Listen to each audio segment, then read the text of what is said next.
In a world obsessed with knowing, achieving, and conquering, there's one trait lurking beneath the surface, often misunderstood, yet shaping every decision we make and every relationship we hold.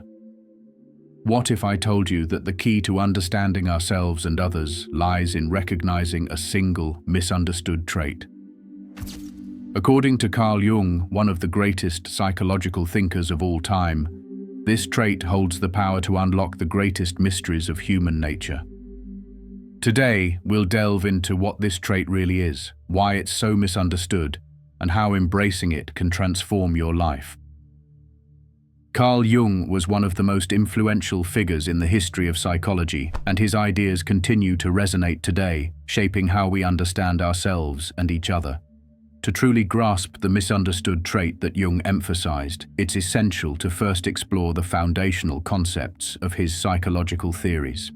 Jung's approach was revolutionary because he looked beyond the surface of human behavior and sought to understand the deeper, often hidden layers of our mind, what he called the psyche. At its core, Jung believed that the human psyche is a complex, multifaceted entity composed of different interacting parts. Unlike classical psychology that often focused solely on conscious thoughts and behaviors, Jung emphasized the importance of the unconscious mind, those parts of ourselves that we are not fully aware of, but that influence our everyday actions, feelings, and thoughts in profound ways. In Jung's view, the psyche is like an iceberg. The small part above the water, our conscious mind, is only a fraction of what truly makes us who we are. Beneath the surface lies a vast and powerful unconscious that houses memories, instincts, fears, hopes, and archetypes, universal symbols and themes shared across all humanity. These archetypes include concepts like the hero, the mother, the trickster, and many others, which appear in myths, stories, dreams, and cultural narratives worldwide. What set Jung apart from earlier psychologists was his acceptance of the importance of these symbolic and spiritual dimensions of human life. He believed that understanding the psyche required more than just analyzing behaviors or rational thoughts. It demanded an exploration of the symbols and dreams that emerge from the depths of our unconscious. Jung saw these symbols as messages from our deeper self, and decoding them could lead us to greater self-awareness and inner harmony. Central to Jungian psychology is the idea that the human mind is structured in layers. The conscious layer is what we are aware of, our current thoughts, perceptions, and decisions.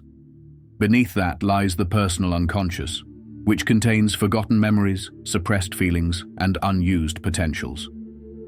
But even more mysterious and profound is the collective unconscious, a concept that sets Jung apart. He proposed that beyond personal experience, humans share a universal reservoir of ancestral themes and symbols inherited from our collective history.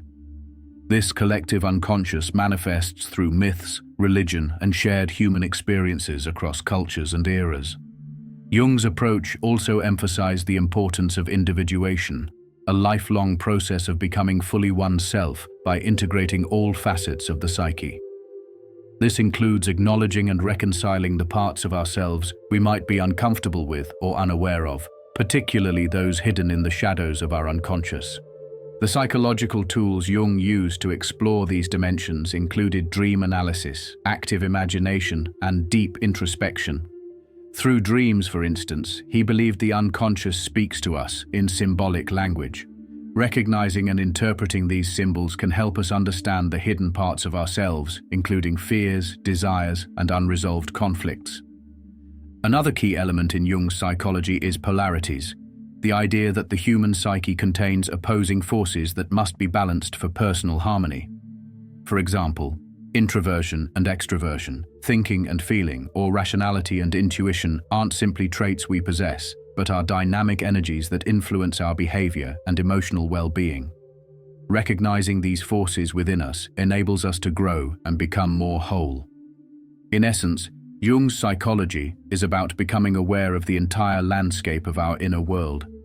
It's about understanding that beneath our surface behaviors and societal masks lie deeper truths, and that exploring these truths requires courage, honesty, and a willingness to confront what is often uncomfortable or misunderstood. This pursuit of self-knowledge is the foundation of Jung's life work and the key to unlocking the trait that is often misinterpreted: vulnerability. Understanding these foundational ideas helps pave the way for exploring why certain traits are misunderstood and how embracing them can lead us to personal fulfillment and authentic human connection. Jung's legacy reminds us that the journey inward is complex, challenging, but ultimately transformative. And at the heart of this journey is a trait that society often discourages, but that holds the power to set us free. The concept of the shadow is one of the most compelling and misunderstood ideas in Carl Jung's psychological framework. It refers to the unconscious part of our personality that we tend to reject or deny, often because it contains traits, impulses, or memories that conflict with our conscious self-image or societal expectations. The shadow is not inherently evil or sinister, as some might assume. Instead, it is simply the collection of aspects of ourselves that we have learned to hide, repress, or disavow. From a very early age, we are conditioned by society, family, and culture to adopt certain behaviors, beliefs, and values, many of which promote what is acceptable or admirable and suppress what is considered undesirable or shameful. For example, if a child grows up in an environment where showing anger is frowned upon, that child might learn to hide or deny their anger altogether. Over time, this emotion, once suppressed, doesn't disappear but gets pushed into the unconscious mind, becoming part of the shadow. Many of us carry within us traits that are deemed socially unacceptable, impulses toward selfishness, greed, envy, resentment, or even vulnerability and fear. In a society obsessed with success and image, traits like vulnerability or weakness are often seen as liabilities rather than strengths. Consequently, individuals learn to put on masks, what Jung called the persona, to present a socially acceptable image to the world. But beneath those masks lies the shadow, full of unacknowledged qualities that form a vital part of our authentic selves. What makes the shadow so misunderstood is the tendency to see it solely as a collection of negative traits.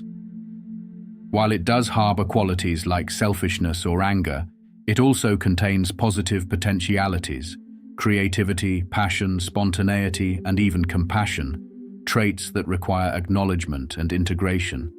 Instead of viewing the shadow as purely dark, Jung suggested it is simply the unknown or rejected side of ourselves, waiting to be understood.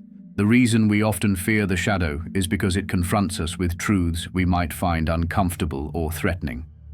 Recognizing and accepting our shadow qualities can be frightening. It challenges our self-image and threatens the illusions of perfection we hold about ourselves.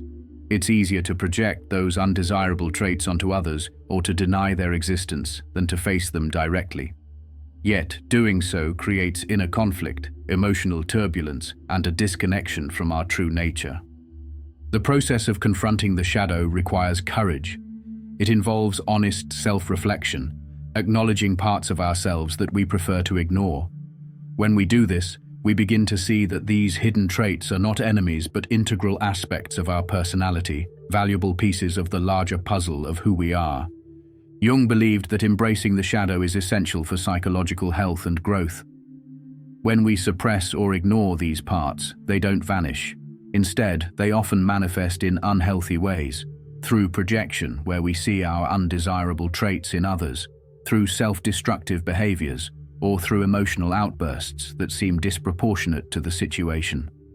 These are signals that parts of our unconscious are demanding attention. A powerful example is the case of someone who continually criticizes others for being dishonest, yet secretly struggles with lying themselves. By denying their tendency toward dishonesty, they project their shadow trait onto others, creating conflict and disconnection. Only by acknowledging their own dishonesty can they begin the process of integration, transforming this hidden impulse into a conscious awareness that fosters authenticity and self-control. Healing the shadow isn't about eradicating these traits, but recognizing that they are part of us and learning how to channel their energy constructively. For instance, anger, when understood and expressed appropriately, can be a source of motivation or boundaries. Similarly, feelings of envy might reveal our own unacknowledged desires or aspirations. The journey into the shadow also involves understanding its origin. Many traits in our shadow have roots in childhood experiences, trauma, or societal conditioning. For example, profound shame or fear might lead us to suppress certain emotions, making us avoid vulnerability and genuine connection. Exploring these origins through introspection or therapy can help us unravel repressed memories and gain insight into our shadow qualities. Another aspect worth emphasizing is that the shadow isn't static, it evolves as we grow and change. Engaging in practices like active imagination or dream analysis can reveal new facets of the shadow over time. When we approach this process with curiosity rather than judgment, we begin to see our flaws, impulses, and suppressed qualities as opportunities for growth and self-acceptance. The integration of the shadow is a process of wholeness, a recognition that our perceived dark side is an essential piece of our authentic humanity. When we acknowledge and accept these parts, we free ourselves from the unconscious grip of shame, guilt, or projection. From the moment we are born, we begin to learn how to fit into the world around us. We quickly discover that society, family, and culture each have their expectations, rules about how we should behave, speak, dress, and present ourselves if we are to be accepted and loved. To navigate social interactions smoothly and maintain harmonious relationships, we develop what Jung called the persona, the outward face or mask we put on in public. This mask is a necessary part of social life, allowing us to adapt, communicate effectively, and gain acceptance within various groups. The persona is, in essence, a tool for social functioning. It helps us to conform to societal norms, fulfill roles, such as being a student, a parent, a worker, or a friend, and project an image that aligns with our surroundings. Without a persona, social life would be tumultuous.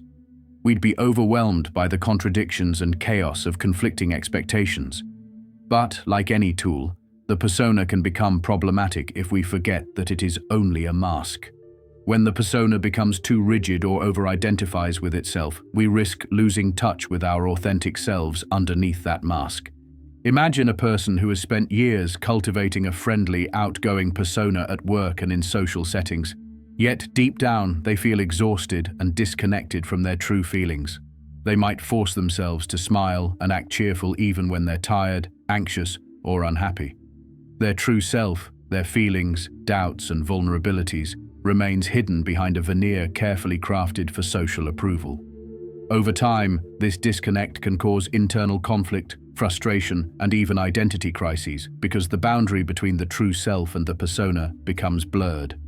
The danger of overusing or over-identifying with the persona is that we begin to confuse it with who we truly are. The persona is a necessary adaptation, but if we allow it to define us entirely, we may develop a false self, one that's detached from our authentic feelings, desires, and values. This false self can cause us to feel like actors playing a role rather than living genuinely. We might become disconnected from our passions, suppress elements of our personality that don't fit societal expectations, and experience feelings of emptiness or inauthenticity. Furthermore, the reliance on the persona can lead to a form of self-alienation. When we put so much energy into maintaining a particular image, we may begin to believe that our masked self is all we are. We forget that beneath the outward facade lie our genuine thoughts, emotions, and potential.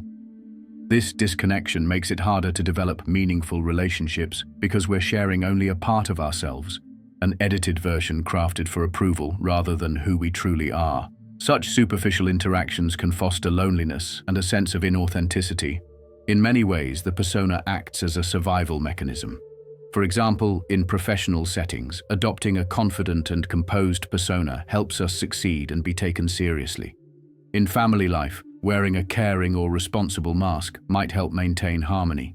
Yet, these masks are often self-imposed, reflecting societal expectations rather than personal truths.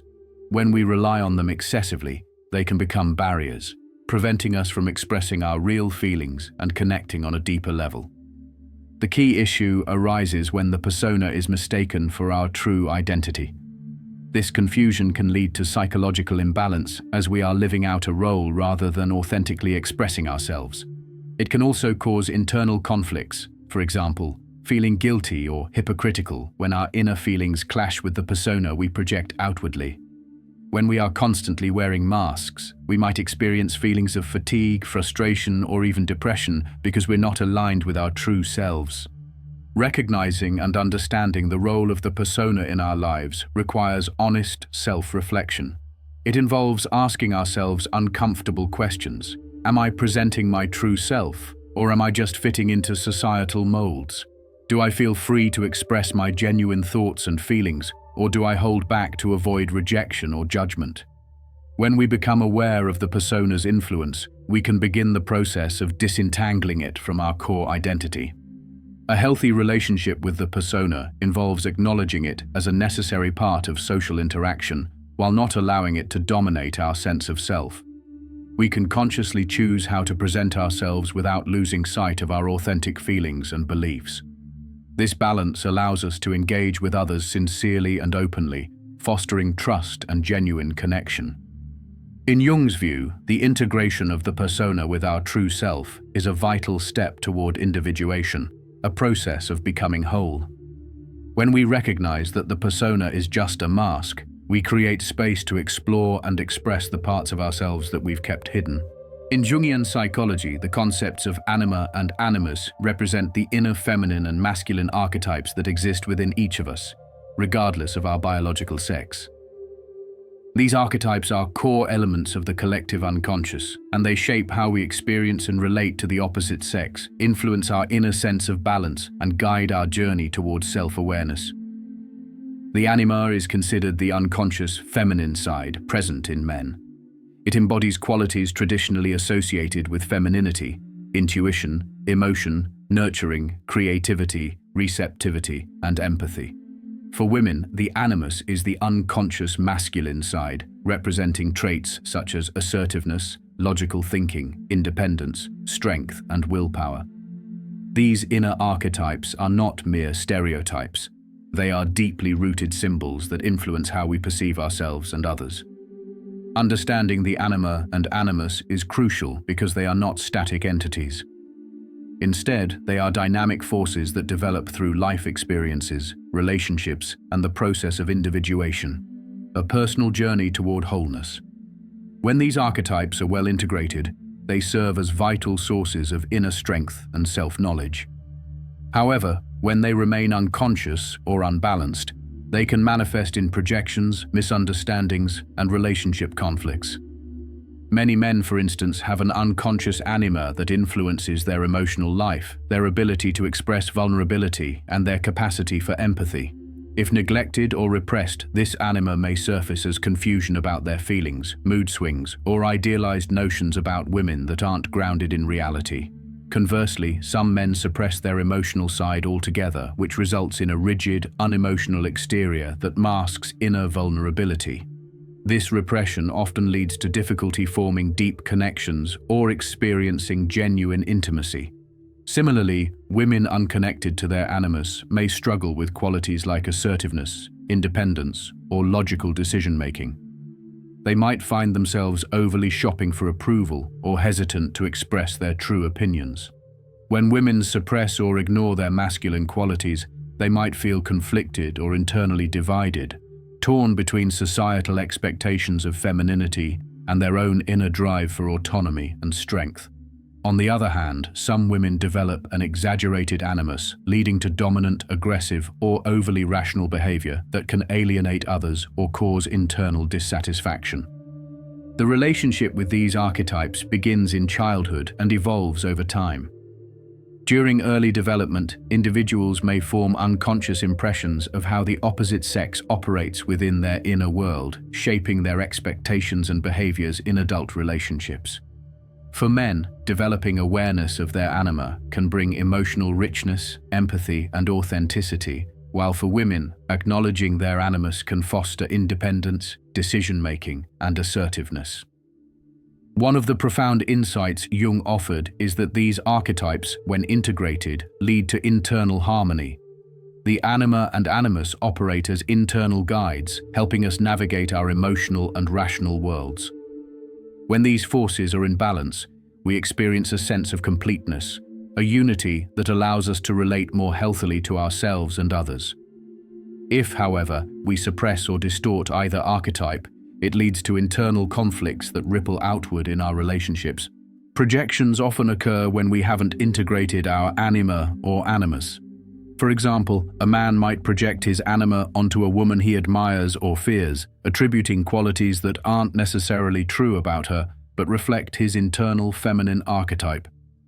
This projection clouds genuine understanding and can distort relationship dynamics, leading to miscommunication and disappointment.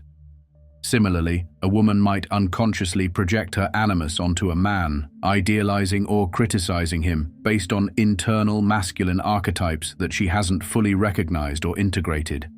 The pathway toward wholeness involves conscious unification of these archetypes. This means recognizing, accepting, and exploring the qualities within ourselves that we associate with femininity or masculinity, regardless of our gender. It requires honest reflection about what we value. Are we in touch with our intuition, feelings, and nurturing side? Or do we rely solely on logic, independence, and strength? Cultivating awareness of our anima or animus helps dismantle stereotypes and encourages us to embody traits that contribute to our well-being and authentic interactions. Engaging with these archetypes can be facilitated through various practices: dream analysis, active imagination, or creative expression. Dreams, in particular, often act as messengers from our unconscious, revealing symbols and themes related to the anima and animus. For example, a dream of embracing a nurturing mother figure or confronting a stern, commanding man can illuminate unresolved issues or qualities we need to integrate. The idea of individuation lies at the heart of Jung's entire philosophy. It is the sacred journey that each individual is invited to undertake throughout their life. To understand what individuation truly entails, imagine a lifelong voyage toward discovering, accepting, and harmonizing every aspect of oneself: our conscious self, unconscious depths, hidden shadows, suppressed archetypes, and the personas we wear. It is a process of becoming whole, authentic, and fully realized. Individuation begins with the recognition that we are more than the sum of our surface behaviors and socially acceptable masks. It involves a conscious effort to peel back the layers of conditioning, societal expectations, and personal defenses that obscure our genuine nature. This journey is not a quick fix. It is ongoing, sometimes challenging, yet ultimately rewarding. At its core, individuation is about integration, bringing together the various fragmented parts of ourselves so that they can coexist in harmony. This includes embracing our shadow, the hidden, often darker aspects of our personality, and acknowledging our archetypes like the anima, animus, and the persona. When these parts are acknowledged and integrated, they create a balanced internal ecosystem that supports psychological health and spiritual growth. The process typically starts with awareness. We must first become conscious of the different parts inside us, those traits and feelings we might have disowned or suppressed. Dreams, spontaneous thoughts, emotional reactions, and personal reflections serve as windows into our unconscious. For example, recurring dreams of confrontation with shadow figures or encounters with wise old guides can signal areas of unconscious conflict or wisdom waiting to be uncovered. As we engage with these symbols and themes, we begin to identify patterns and traits that have shaped our inner world. We might discover, for instance, that our repeated feelings of inadequacy stem from past experiences or societal messages that devalue our worth. Recognizing these influences allows us to challenge their hold and take steps toward authentic self-expression. A critical part of individuation involves confronting and accepting difficult truths about ourselves. This is where the courage to face our shadow becomes essential.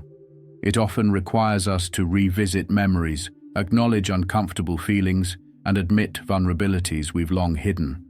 We might discover anger that was suppressed, fears that kept us small, or desires we dismissed as incompatible with our self-image. Through practices such as active imagination, a Jungian technique involving dialogue with inner images or symbols, we can interact directly with these unconscious elements. Picture yourself engaging in a conversation with a dream figure or an archetypal image. Such dialogues can reveal insights, guiding us toward integration and wholeness. These experiences gradually dissolve the dichotomy between different parts of ourselves, blending the conscious with the unconscious. Individuation also involves differentiating ourselves from external influences, breaking free from societal roles, familial expectations, and personal biases that inhibit our true self. It's about discovering who we are beneath the labels others place on us and beneath the masks we wear to gain approval. This often requires developing a sense of inner autonomy, trusting our own instincts, passions, and moral compass rather than simply conforming. As we deepen in self-awareness, we begin to cultivate qualities that resonate with our truest nature. This might include embracing our vulnerability, nurturing our creative impulses, or asserting boundaries that protect our integrity. Every step forward in this journey enhances our sense of authenticity and inner harmony. However, individuation is not about perfecting or reaching some ideal state of self. It recognizes that we are inherently imperfect, inherently in flux, and that growth is an ongoing process. These parts of ourselves that once seemed undesirable or shameful become sources of strength and compassion when acknowledged. The integration of the shadow might bring out a newfound confidence. Embracing our archetypes can inspire us to live more purposefully. An essential aspect of this journey is patience and compassion toward ourselves and others. The process of individuation often uncovers painful truths or long-standing conflicts, but it also opens the door to healing and liberation. When we accept all facets of our being, our flaws, fears, desires, and strengths, we cultivate a sense of inner freedom that no external circumstance can diminish. In practical terms, this journey can be supported through journaling, meditation, therapy, creative expression, or engaging with mythic and spiritual traditions that speak to the quest for wholeness. Each method helps us access deeper layers of the psyche, fostering integration and promoting inner peace. Ultimately, individuation empowers us to live authentically and to connect more profoundly with others. When we are whole and truthful about ourselves, our relationships become more genuine, based on acceptance rather than projection, authenticity rather than masks. We begin to see others not as mere reflections or projections of our unresolved issues, but as fellow travelers on the shared path of self-discovery. Vulnerability is perhaps one of the most paradoxical and misunderstood traits in human nature. In a society that often equates strength with stoicism, invincibility, and emotional suppression, vulnerability is frequently viewed as a weakness or an admission of failure. Yet, Jung reminds us that beneath this misconception lies a profound truth. Vulnerability, in its authentic form, is not weakness, but a wellspring of courage, connection, and growth. To understand vulnerability in the Jungian context, we must recognize that it is an essential aspect of our inner life, an expression of openness, trust, and authenticity. It involves our willingness to expose our innermost feelings, fears, and uncertainties without masks or defenses. When we allow ourselves to be vulnerable, we confront uncertainty and risk, yet we also open the door to genuine human connection and self-awareness. Society distorts the idea of vulnerability through cultural narratives that associate it with shame or shameful weakness. From childhood, we are conditioned to hide our fears and doubts, to appear in control and invulnerable. Boys are often told to toughen up or be strong, while girls may be encouraged to smile and be agreeable, discouraging the expression of genuine feelings. These messages create an inner climate where vulnerability is suppressed, seen as something to be avoided at all costs. But Jung saw vulnerability as a vital step toward individuation, the process of becoming one's authentic self. It is through vulnerability that we access our deepest truths, our authentic feelings, and our capacity for genuine compassion. When we dare to show our vulnerability, we demonstrate courage because it requires risk, the risk of rejection, judgment, or exposure. Yet, in doing so, we cultivate inner strength that is rooted in authenticity rather than illusion. One of the key reasons vulnerability is misunderstood is because many equate it with emotional fragility or weakness. They may think that revealing their fears or uncertainties makes them appear unworthy or inadequate. However, true vulnerability requires immense strength because it involves confronting our fears and opening ourselves to potential pain, rejection, or disappointment. This courage to be seen and heard in our rawest state is a powerful act of self-trust and self-love. When we suppress vulnerability, we often create barriers that hinder our capacity for intimacy and connection. We become defensive, emotionally guarded, or detached, which can lead to feelings of loneliness and disconnection. In contrast, embracing vulnerability fosters authentic relationships where we can truly connect with others beyond superficial masks. It allows others to see us as we really are, fostering deeper empathy, trust, and shared humanity. A compelling example is the experience of a person who has spent years hiding feelings of insecurity. Perhaps they always mask their self-doubts behind a facade of competence or confidence, fearing that revealing their vulnerabilities might make them appear weak or unworthy. But when they finally find the courage to admit their doubts and ask for help, they often discover that others respect their honesty and feel more connected to them. Vulnerability becomes a bridge rather than a barrier, transforming isolation into community. Jung believed that vulnerability is also intimately connected with the collective unconscious, a shared human trait that links us through deep emotional experiences. Every person at some point faces fears and insecurities that echo across generations of humanity. Acknowledging this universal aspect of vulnerability can help us feel less isolated in our struggles, reminding us that we are part of a greater collective fabric of human experience. Moreover, vulnerability is essential for growth because it allows us to confront our shadows, the suppressed, darker parts of ourselves that we often prefer to ignore. When we peel back the layers of defensiveness and bravado, we expose our true feelings of fear, shame, or longing. These feelings, when faced openly, become catalysts for transformation. They tell us what we need to heal, grow, or change in our lives. The path to embracing vulnerability often involves a series of small, deliberate acts of courage. It might begin with sharing an honest feeling with a trusted friend or admitting our doubts to ourselves. Over time, as we become more comfortable with vulnerability, it starts to flow through all areas of our lives, deepening relationships, inspiring creativity, and fostering resilience.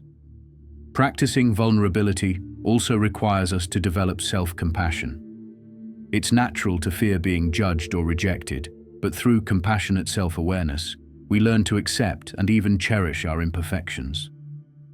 Recognizing that our vulnerabilities are part of what makes us human, imperfect, fragile, and beautiful, can help us develop a more accepting and loving attitude toward ourselves. In relationships, vulnerability acts as a vital ingredient of intimacy. When we reveal our true selves, including our fears and longings, we create space for others to do the same. This mutual openness fosters trust and transforms superficial interactions into genuine human bonds. Society has historically placed immense value on strength, resilience, independence, and emotional control. From childhood, we are subtly and overtly trained to believe that showing vulnerability is dangerous, shameful, or a sign of weakness. Cultural narratives, media portrayals, and societal expectations reinforce the idea that to be truly strong is to never show doubt, fear, or emotional pain. Instead, the ideal becomes that of the stoic hero, someone who endures hardships silently and never admits to weakness or fragility. This widespread misconception profoundly impacts how individuals perceive vulnerability. Many people grow up associating vulnerability with being exposed or powerless. As a result, they learn to suppress their innermost feelings, fears, and doubts, hiding them behind a facade of confidence or indifference. This social conditioning creates a harsh inner critic that tells us that expressing vulnerability would make us less worthy or more susceptible to harm. Consider how this societal attitude influences men, especially in cultures where masculinity is equated with emotional stoicism and dominance. Men are often socialized to control their emotions, avoid appearing weak, and maintain a tough exterior. Vulnerability, meaning openly showing fear or tenderness, is seen as incompatible with being a real man.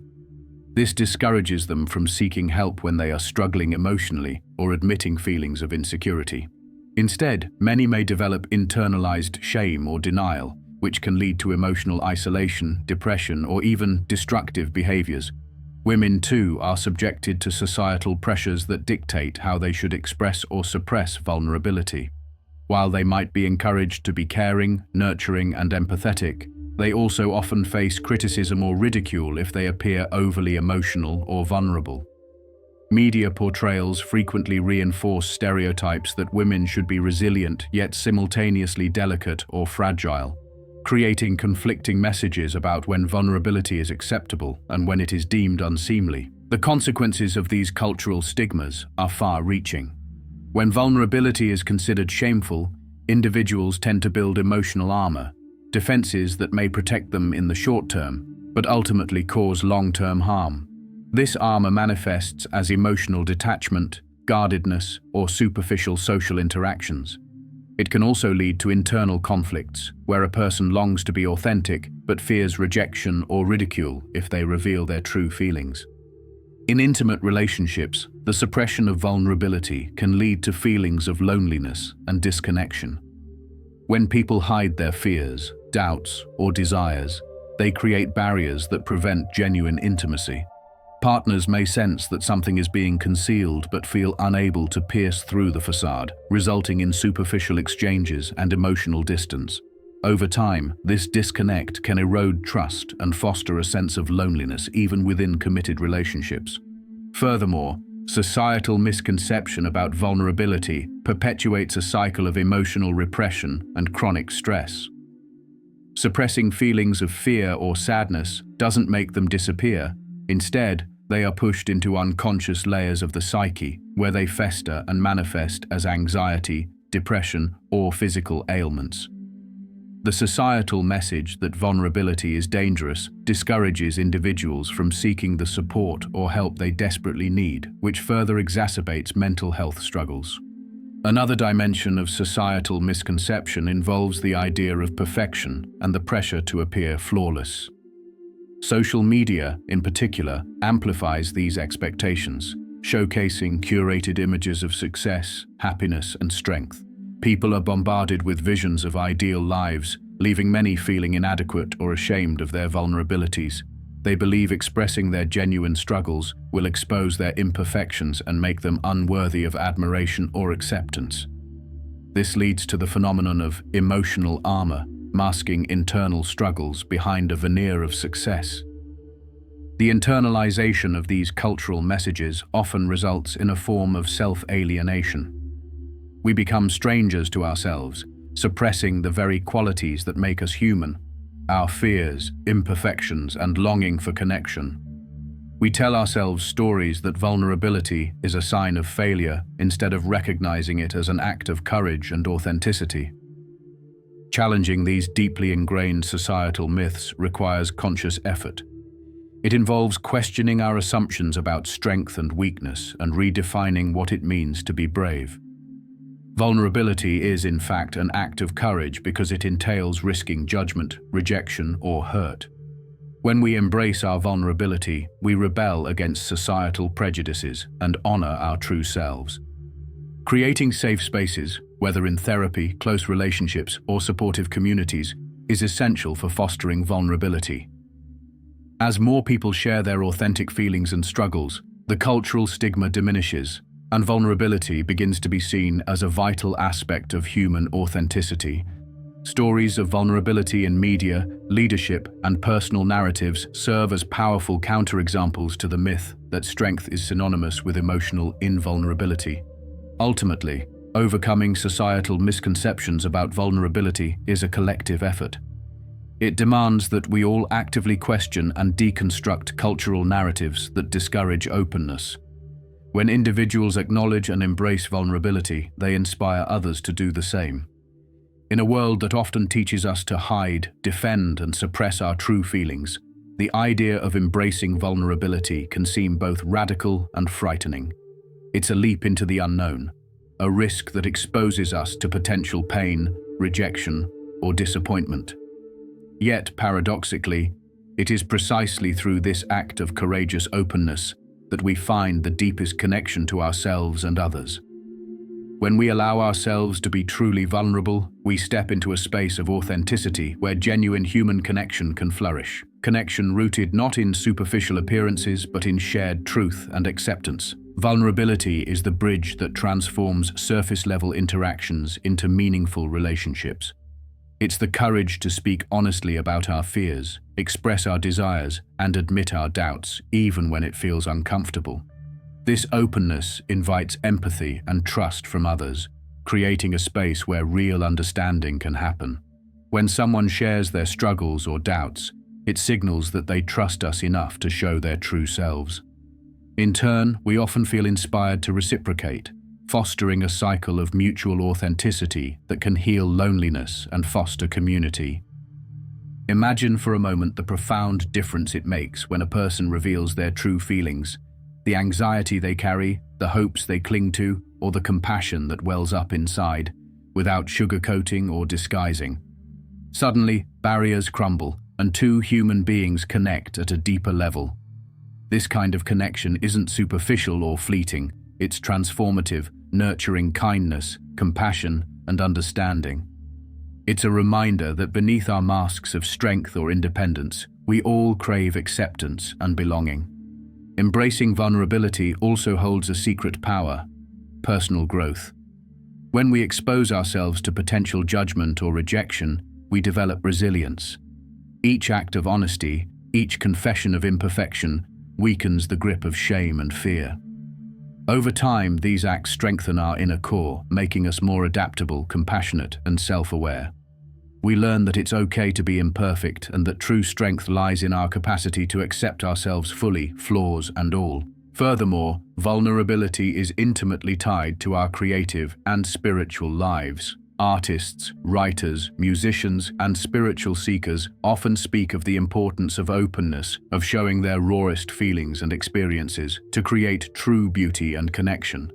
Their vulnerability fuels originality, authenticity, and transformation. Similarly, in our daily lives, embracing vulnerability unlocks the potential for personal enlightenment. It invites us to confront our deepest fears and desires, and in doing so, it catalyzes growth and healing. But embracing vulnerability isn't a one-time act. It's a continuous journey. It requires mindfulness, ongoing self-compassion, and the willingness to risk pain for the possibility of profound connection. It involves tuning into our inner voice, listening to what we truly feel, rather than what we think we should feel or say. It's about trusting that, despite the uncertainty, our authentic self is enough, worthy of love, and deserving of happiness. As we practice vulnerability, we also experience greater inner peace. When we stop wearing masks and start openly embracing our feelings, we free ourselves from the burden of pretending. We no longer waste energy maintaining facades or suppressing our truths. Instead, we direct that energy into honest self-love and into building authentic relationships. Love, compassion, and understanding naturally flow from this place of openness, creating a ripple effect that can influence entire communities. This journey of vulnerability, although deeply personal, also has a collective dimension. When enough individuals courageously share their truths, they contribute to a cultural shift. Society begins to value honesty over facades, connection over pretense, and authenticity over superficial success. Vulnerability then becomes a revolutionary act, challenging centuries of conditioning that equate strength with emotional suppression and imperfection with failure. So how do we cultivate this courageous openness? It begins with small steps. Being honest about feelings with trusted friends, practicing self-compassion when we feel vulnerable, or sharing a personal story that reveals our true self. It's about creating safe environments, whether in therapy, support groups, or nurturing relationships, where vulnerability is welcomed and celebrated. Over time, these acts build courage and resilience, empowering us to face life's inevitable challenges with greater grace. And as you undertake this journey, remember that vulnerability is not an end, but a means, a gateway to a more fulfilled, connected, and meaningful life. When you allow yourself to be fully seen and heard, you realize that you are more resilient, more valuable, and more compassionate than you ever imagined. You unlock the doors to genuine love, inner peace, and authentic happiness. If this message resonates with you, I invite you to stay connected with us on this journey of self-discovery and inner transformation. Subscribe to this channel so you won't miss future videos that explore the depths of self-discovery.